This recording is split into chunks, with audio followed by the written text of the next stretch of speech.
শুনুন রণবীর বাবু। আমায় কিছু বলছেন নাকি? হ্যাঁ। বলে ফেলুন, কিন্তু একটু তাড়াতাড়ি। আমার হাতে বেশি সময় নেই। ও, ব্যস্ত আছেন বুঝি?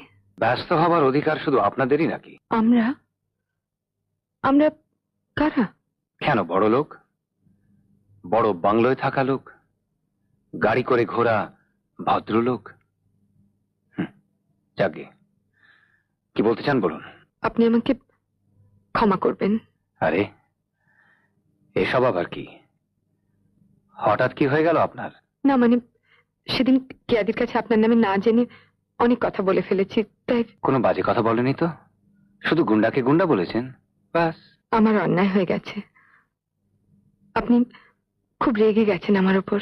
রাগ করবার কি আছে? সত্যি কথা শুনলে আমি রাগি না। আর তাছাড়া রাগ তো মানুষ আপনজনের উপর করে। আপনাকে তো আমি চিনিই না।